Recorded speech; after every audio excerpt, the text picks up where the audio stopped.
ಯೋಗಿ ಆದಿತ್ಯನಾಥ್ ಹೇಳಿದರು ಪಾಕಿಸ್ತಾನ ಭಾರತ ಜೊತೆ ಒಂದಲ್ಲ ಒಂದು ದಿವಸ ವಿಲೀನ ಆಗುತ್ತೆ, ಇಲ್ಲಾಂದರೆ ಸರ್ವನಾಶ ಆಗುತ್ತೆ ಅಂತೇಳಿ. ಅವರೇ ಹೇಗೂ ಕೂಡ ಹಿಂದೂ ಫೈರ್ ಬ್ರ್ಯಾಂಡ್ ಆ ಥರ ಹೇಳ್ತಾರೆ ಅನ್ನುವಂಥ ಟೀಕೆ ಟಿಪ್ಪಣಿಗಳು ಕೂಡ ಬರುತ್ತೆ. ಅಥವಾ ಅವರ ಫಾಲೋವರ್ಸ್ ಕುಣಿದು ಕುಪ್ಪಳಿಸ್ತಾರೆ.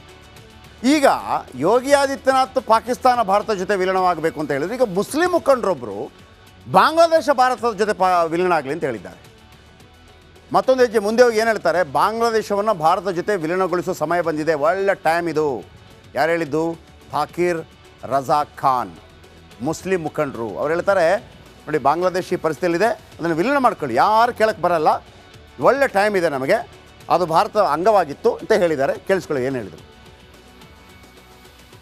कि हिंदुस्तान का एक हिस्सा बांग्लादेश हुआ करता था, बांग्लादेश को हिंदुस्तान में शामिल करने का ये सही वक्त है. ಏನು ಭಾರತ ಬಾಂಗ್ಲಾ ವಿಲೀನ?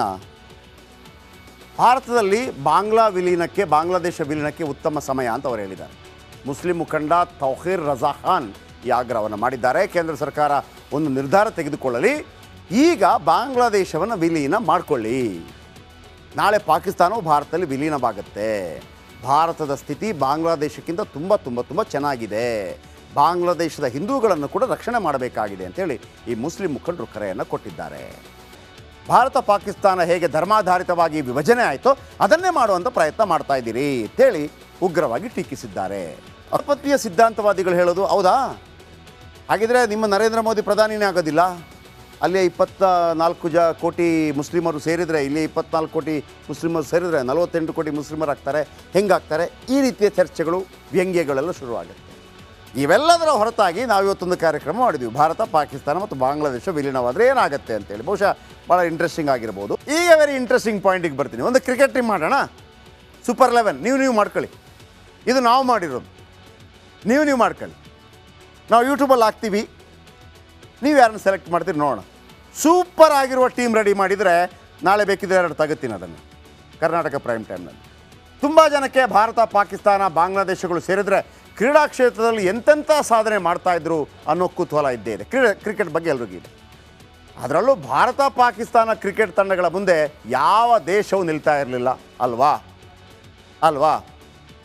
ಬಾಂಗ್ಲಾದೇಶ ಕೂಡ ಒಂದು 10% ಸೇರಿಸ್ಕೊಳ್ಳೋಣ. ಈಗ ನಾನೊಂದು ರೆಡಿ ಮಾಡ್ತೀನಿ ಟೀಮ್, ಹಳೆ ಟೀಮ್ ಮತ್ತು ಹೊಸ ಟೀಮ್. ನೀವು ನಿಮ್ಮ ಟೀಮ್ ಮಾಡಿ, ಏನು ತೊಂದರೆ ಇಲ್ಲ. ನೋಡಿ, ಒಂದು ವೇಳೆ ಭಾರತ ಪಾಕಿಸ್ತಾನ ಬಾಂಗ್ಲಾದೇಶ ಜೊತೆಯಾಗಿದ್ದರೆ ಅಖಂಡ ಭಾರತ 6 ವಿಶ್ವಕಪ್ ಗೆದ್ದಿರೋದು ನಮ್ಮ ದೇಶ, 6 ವಿಶ್ವಕಪ್. 1992 ಬಹುಶಃ ಇಮ್ರಾನ್ ಖಾನ್ ತಂಡದ ಕ್ಯಾಪ್ಟನ್ ಆಗ್ತಾ ಇದ್ರೇನೋ ಗೊತ್ತಿಲ್ಲ. ಭಾರತಕ್ಕಾಗಿ ಇಮ್ರಾನ್ ಖಾನ್ ಕಪ್ ಗೆಲ್ತಾ ಇದ್ರೇನು. ಆಮೇಲೆ ಪಾಕಿಸ್ತಾನ ಸೋತಾಗ ಟಿವಿ ಹೊಡೆಯೋದು ತಪ್ಪಾಯ್ತು. ಎಷ್ಟು ಟಿವಿ?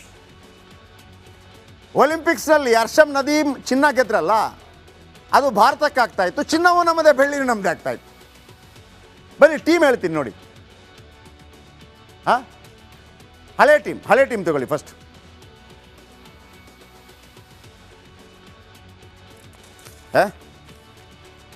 ಟೀಮ್ ತಗೋತೀನಿ ಈಗ. ನೋಡಿ ಏನಾಗ್ತಿತ್ತು, ಅದಾದ ಹತ್ರ ಬರ್ತದೆ. ಈಗಿನ ಟೀಮ್ ನೀವೇ ಗೆಸ್ ಮಾಡ್ಕೊಳ್ಳಿ. ಇದನ್ನು ನಾನು ನಿಮ್ಗೆ ಕೊಡ್ತೀನಿ. ಭಾರತ ಪಾಕಿಸ್ತಾನ 11, ನಿಮ್ಮ ಟೀಮ್ ರೆಡಿ ಮಾಡಿ. ನಾವು ಮಾಡಿದ್ದೀವಿ: ವೀರೇಂದ್ರ ಸೆಹ್ವಾಗ್, ಸೈಯದ್ ಅನ್ವರ್, ಸಚಿನ್ ತೆಂಡೂಲ್ಕರ್, ವಿರಾಟ್ ಕೊಹ್ಲಿ, ಇಂಜಮಾಮುಲ್ ಹಕ್, ಇಮ್ರಾನ್ ಖಾನ್, ಮಹೇಂದ್ರ ಸಿಂಗ್ ಧೋನಿ, ಕಪಿಲ್ ದೇವ್, ಸಕ್ಲೇನ್ ಮುಷ್ತಾಕ್, ಬುಮ್ರಾ, ವಸೀಂ ಅಕ್ರಮ್. ಇದರಲ್ಲಿ ಬೇಕಿದ್ರೆ ಶಾಹಿದ್ ಅಫ್ರಿದಿ ಸೇರಿಸ್ಬೋದು. ಇದರಲ್ಲಿ ತುಂಬ ಜನ ಇದ್ದಾರೆ. ಮುದಸರ್ ನಜರ್, ಜೈರ್ ಅಬ್ಬಾಸ್, ವಕಾರ್ ಯುನಿಸ್. ಇಂಡಿಯಾದಲ್ಲೂ ತುಂಬ ಜನ ಇದ್ದಾರೆ. ಸಿಕ್ಸರ್ ಸಿದ್ದು, ಗವಾಸ್ಕರ್, ಯುವರಾಜ್ ಸಿಂಗ್. 11 ಮಾಡಿ, ನೀವು ಮಾಡ್ಕೊಳ್ಳಿ. ಇದನ್ನು ಹಾಕ್ತೀನಿ ನಾನು. ನಿಮ್ಮ ಟಾಪ್ 11 ನೋಡಿ: ವೀರೇಂದ್ರ ಸೆಹ್ವಾಗ್, ಸೈಯದ್ ಅನ್ವರ್, ಸಚಿನ್ ತೆಂಡೂಲ್ಕರ್, ವಿರಾಟ್ ಕೊಹ್ಲಿ, ಇಂಜಮಾಮುಲ್ ಹಕ್, ಇಮ್ರಾನ್ ಖಾನ್, MS ಧೋನಿ, ಕಪಿಲ್ ದೇವ್, ಸಕ್ಲೇನ್ ಮುಷ್ತಾಕ್, ಬುಮ್ರಾ, ವಸೀಂ ಅಕ್ರಮ್, ವಕಾರ್ ಯುನಿಸ್. ಈಗಿನ ಟೀಮಿಗೆ ಬರ ಇನ್ನೊಂದು ಟೀಮ್ ತೋರಿಸ್ತೀನಿ, ಇತ್ತೀಚಿನ ಟೀಮ್ ಹೆಂಗಿರ್ತಿತ್ತು ಅಂತೇಳಿ.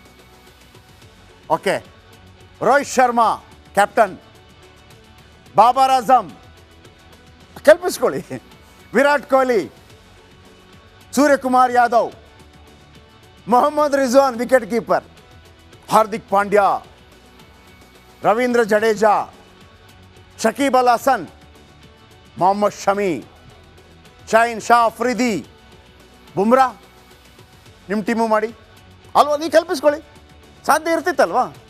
78 ವರ್ಷಗಳ ಹಿಂದೆ ಇದು ಹಿಂಗೆ ಇತ್ತಲ್ವಾ? ಸಾಧ್ಯ ಇತ್ತಲ್ವಾ? ಅಖಂಡ ಭಾರತ ಈಗಲೂ ಇದ್ದಿದ್ರೆ ಇದೊಂದು ನಮ್ಮ ಕಲ್ಪನೆ. ಈ ಕಲ್ಪನೆಗೆ ಯಾಕೆ ಬಂತು ಅಂದರೆ ಇವತ್ತು ಯೋಗಿ ಆದಿತ್ಯನಾಥ್ ಇವತ್ತೆಲ್ಲ ನಾಳೆ ಪಾಕಿಸ್ತಾನ ನಮಗೆ ಸೇರತ್ತೆ, ಸಿಂಧ್ ಬಲೂಚಿಸ್ತಾನದಲ್ಲಿ ಗಲಾಟೆ ಆಗ್ತಾ ಇದೆ.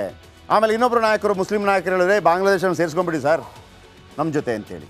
ಆಮೇಲೆ ಒಂದು ರಾಷ್ಟ್ರೀಯ ಸ್ವಯಂ ಸೇವಕ ಸಂಘಕ್ಕೆ ಈಗಲೂ ಒಂದು ಅಪಾರವಾದಂಥ ಅಚಲವಾದಂಥ ಒಂದು ವಿಶ್ವಾಸ ಇದೆಯಂತೆ. ಒಂದಲ್ಲ ಇವತ್ತೆಲ್ಲ ನಾಳೆ ಅದು ಅಖಂಡ ಭಾರತ ಆಗುತ್ತೆ ಅಂತೇಳಿ. ಆ ಸಂದರ್ಭದಲ್ಲಿ ನಮ್ಮದೊಂದು ಕಲ್ಪನೆ, ಟೀಮ್ ಹೇಗಿರ್ತಿತ್ತು ಅಂತೇಳಿ. ನಿಮ್ಮ ಟೀಮ್ ಕೂಡ ರೆಡಿ ಮಾಡಿ. ಓಕೆ ಟೀಮ್ ರೆಡಿ ಮಾಡಿ ಬನ್ನಿ. ಇದರ ಬಗ್ಗೆ ನಿಮಗೆ ಇಂಟ್ರೆಸ್ಟಿಂಗ್ ಆಗಿರೋ ಕೆಲವು ಮಾಹಿತಿ ತಂದಿದ್ದೀನಿ. ಆದರೆ ಒಂದು ಕ್ರಿಕೆಟ್ ಟೀಮ್ ವಿಚಾರ ಬಂದಾಗ ನೀವು ಕೂಡ ಒಂದು ಕ್ರಿಕೆಟ್ ಟೀಮ್ ರೆಡಿ ಮಾಡಬೇಕು. ಹಳೆ ಟೀಮ್ ಒಂದು, ಹೊಸ ಟೀಮ್ ಒಂದು. ಅಂದರೆ ಇಮ್ರಾನ್ ಖಾನ್, ಕಪಿಲ್ ದೇವ್ ಇದ್ದ ಟೀಮ್ ಆ ಟೈಮ್ ಒಂದು, ಈಗಿನ ಟೀಮ್ ಒಂದು, ವಿರಾಟ್ ಕೊಹ್ಲಿ ಈಗಿರುವಂಥವರು ಅವರನ್ನು ಸೇರಿಸಿ ನೋಡಿ. ಭಾರತ ಜನಸಂಖ್ಯೆ ಎಷ್ಟು? 145 ಕೋಟಿ. ಪಾಕಿಸ್ತಾನ ಜನಸಂಖ್ಯೆ 24 ಕೋಟಿ. ಬಾಂಗ್ಲಾದೇಶ 17 ಕೋಟಿ. ಸದ್ಯ ಜನಸಂಖ್ಯೆಯಲ್ಲಿ ಭಾರತ ನಂಬರ್ 1 ಆಲ್ರೆಡಿ ಇದೆ. ಇವರೆಲ್ಲ ಸೇರಿದರೆ ಎಷ್ಟಾಗ್ತಾ ಇತ್ತು? 145 + 24 + 17 185 ಕೋಟಿ ಆಗ್ತಾಯಿತ್ತು. ಜನಸಂಖ್ಯೆಯಲ್ಲಿ ವಿಶ್ವದಲ್ಲೇ ನಂಬರ್ 1, ಈಗಲೂ ನಂಬರ್ 1, ಆಗಲೂ ನಂಬರ್ 1, ಎಲ್ಲ ನಂಬರ್ 1. ಇನ್ನು ಅಖಂಡ ಭಾರತವಾಗಿದ್ದರೂ ಜನಸಂಖ್ಯೆಯಲ್ಲಿ ನಾವು ನಂಬರ್ 1 ಆಗ್ತಾ ಇದ್ವಿ. ಒಟ್ಟಾರೆ ಭಾರತ ಜನಸಂಖ್ಯೆ 186 ಕೋಟಿ ಆಗ್ತಾ ಇತ್ತು. ಒಂದು ವೇಳೆ ನಾವು ಈಗಲೂ ಕೂಡ ಅಖಂಡವಾಗಿದ್ದಿದ್ರೆ 4 ಯುದ್ಧ ನಡೀತಾ ಇರಲಿಲ್ಲ. 4 ಯುದ್ಧ ನಡೀತಾ ಇರಲಿಲ್ಲ. ಆಗಲಿ ಬಿಡ್ರಿ 4 ಯುದ್ಧ ಅಂತ ನೀವು ಹೇಳ್ಬೋದು. ನೋ, ನಾನು ಅದನ್ನು ಹೇಳ್ತಾ ಇಲ್ಲ. ಈ 4 ಯುದ್ಧದಲ್ಲಿ ಒಟ್ಟಾರೆಯಾಗಿ 1 ಲಕ್ಷಕ್ಕೂ ಹೆಚ್ಚು ಯೋಧರು ಹುತಾತ್ಮರಾಗಿದ್ದಾರೆ. ಆ 1 ಲಕ್ಷ ಯೋಧರು ಇವತ್ತು ಬದುಕಿರ್ತಾ ಇದ್ರು ಅಥವಾ ಹುತಾತ್ಮರಾಗ್ತಾ ಇರಲಿಲ್ಲ. ಇನ್ನು ಇಲ್ಲಿ ನೋಡಿ, ಮುಸ್ಲಿಂ ಜನಸಂಖ್ಯೆ ಭಾರತದಲ್ಲಿ ಈಗ 21 ಕೋಟಿ ಇದ್ದಾರೆ, ಪಾಕಿಸ್ತಾನದಲ್ಲಿ 21 ಕೋಟಿ ಇದ್ದಾರೆ, ಬಾಂಗ್ಲಾದೇಶದಲ್ಲಿ 15 ಕೋಟಿ ಇದ್ದಾರೆ. ಒಂದು ವೇಳೆ ಅಖಂಡ ಭಾರತ ಈಗಲೂ ಇರ್ತಾ ಇದ್ದರೆ ಇಡೀ ವಿಶ್ವದಲ್ಲಿ ಮುಸ್ಲಿಮರು ಅತೀ ಹೆಚ್ಚಿರುವಂಥ ದೇಶ ಯಾವುದಾದಿದ್ದರೆ ಅದು ಭಾರತವಾಗಿರ್ತಾ ಇತ್ತು. ಭಾರತಕ್ಕಿಂತ ಪಾಕಿಸ್ತಾನದಲ್ಲಿ ಕೊಂಚ ಹೆಚ್ಚಿದ್ದಾರೆ ಮುಸ್ಲಿಂ. ನಮ್ಮದು 21 ಕೋಟಿ ಅಂದರೆ ಅವ್ರದ್ದು 24 ಕೋಟಿ. 3 ದೇಶ ಸೇರಿ 57 ಕೋಟಿ ಮುಸ್ಲಿಮರಾಗ್ತಾ ಇದ್ರು. 57 ಕೋಟಿ ಮುಸ್ಲಿಮರು ವಿಶ್ವದ ಯಾವುದೇ ದೇಶದಲ್ಲಿ ಈಗಲೂ ಇಲ್ಲ. ನಮ್ಮ 25 ಕೋಟಿ ಇದೆಯಲ್ಲ ಭಾರತ ದೇಶದಲ್ಲಿರುವಂಥ ಜನಸಂಖ್ಯೆ, ಎಲ್ಲೂ ಇಲ್ಲ. ಮುಸ್ಲಿಮರು 57 ಕೋಟಿ ಆಗ್ತಾಯಿದ್ರು. ಈಗ ಪ್ಲಸ್ ಮೈನಸ್ ಎಲ್ಲ ಕೆಲವರ ಲೆಕ್ಕಾಚಾರ ಹಾಕೋಕೆ ಶುರು ಮಾಡ್ಕೊಳ್ಳಿ. ಇನ್ನು GDPಗೆ ಬರ್ತೀನಿ. GDP ಭಾರತದ GDP 269.5 ಲಕ್ಷ ಕೋಟಿ, ಪಾಕಿಸ್ತಾನದ 28.2 ಲಕ್ಷ ಕೋಟಿ, ಬಾಂಗ್ಲಾದೇಶದ್ದು 38 ಲಕ್ಷ ಕೋಟಿ. 3 ದೇಶ ಸೇರಿದರೆ 336 ಲಕ್ಷ ಕೋಟಿ ಆರ್ಥಿಕತೆ. ಅಂದರೆ ನಾವು ಭಾರತ ಜಗತ್ತಿನ 3ನೇ ದೊಡ್ಡ ಆರ್ಥಿಕ ಶಕ್ತಿ ಆಗ್ತಾ ಇತ್ತು. ಇವರಿಲ್ಲದೆ ಕೂಡ ಆಗ್ತೀವಿ ನಾವು, ಸ್ವಲ್ಪ ಟೈಮ್ ಹಿಡಿಯುತ್ತೆ ಅಷ್ಟೇ. ಆದರೆ ಆಗ್ಬಿಡ್ತಾ ಇತ್ತು. ಆಮೇಲೆ ನಾವು KGF ಬಗ್ಗೆ ಮಾತಾಡ್ತೀವಿ, ಬೇರೆ ಬೇರೆ ಬಗ್ಗೆ. ಪಾಕಿಸ್ತಾನದ ಬಲೂಚಿಸ್ತಾನದಲ್ಲಿ ಚಿನ್ನ ಇದೆ, ಚಿನ್ನ, ತಾಮ್ರ ಭಂಡಾರ ಇದೆ, ಅದೆಲ್ಲವೂ ಕೂಡ ಭಾರತಕ್ಕೆ ಆಗ್ಬಿಡ್ತಾ ಇತ್ತು. ಆಮೇಲೆ ಬಾಂಗ್ಲಾದೇಶ 85% ಟೆಕ್ಸ್ಟೈಲ್ಸ್ ಉದ್ದಿಮೆ. ಇಡೀ ವಿಶ್ವಕ್ಕೆ ಅವರ ಇಡೀ ಆದಾಯ ಇರೋದೇ ಟೆಕ್ಸ್ಟೈಲ್ಸಲ್ಲಿ, ಅದು ನಮ್ದಾಗ್ತಾ ಇತ್ತು. ಅಂದರೆ ಅಖಂಡ ಭಾರತದ್ದಾಗ್ತಾ ಇತ್ತು. ಜಗತ್ತಿನ ದೊಡ್ಡ ಟೆಕ್ಸ್ಟೈಲ್ಸ್ ಉದ್ದಿಮೆ ಭಾರತದ್ದಾಗಿರ್ತಿತ್ತು. ಭಾರತ, ಪಾಕಿಸ್ತಾನ, ಬಾಂಗ್ಲಾದೇಶ ಈಗಲೂ ಕೂಡ ಇಬ್ಬಾಗವಾಗದೇ ಇದ್ದಿದ್ರೆ. ಇನ್ನು ಸೇನೆ, ಅಮೇರಿಕಾ ಅದು ಇದು ಅಂತ ಹೇಳ್ತೀವಲ್ಲ, ನಮ್ಮ ಸೇನೆ ಹೆಂಗಾಗ್ತಾ ಇತ್ತು ಭಾರತ, ಪಾಕಿಸ್ತಾನ, ಬಾಂಗ್ಲಾದೇಶ ಸೇರಿದರೆ? ನೋಡಿ, ಭಾರತದಲ್ಲಿ 14.56 ಲಕ್ಷ ಸೈನಿಕರಿದ್ದಾರೆ. ಪಾಕಿಸ್ತಾನದ ಬಲ 6.54 ಲಕ್ಷ, ಬಾಂಗ್ಲಾದೇಶ 1.63 ಲಕ್ಷ. ಭಾರತದ ಸೇನೆ ಪದಾತಿ ದಳ ಅಂದರೆ ವಿಶ್ವದಲ್ಲೇ ನಂಬರ್ 1 ಆಗ್ತಾ ಇತ್ತು. ಅಂದರೆ ಭಾರತದಲ್ಲಿ 22.73 ಲಕ್ಷ ಸೈನಿಕರು ಇರ್ತಾ ಇದ್ರು. ಆಮೇಲೆ ಭಾರತ ಚೀನಾ ಯುದ್ಧ ಮಾಡಿದ್ದಿದ್ರೆ ಚೀನಾವನ್ನು ಆರಾಮ್ಸೆ ಹೊಡಿಬೋದಿತ್ತು ನಾವು, ಅಲ್ವಾ?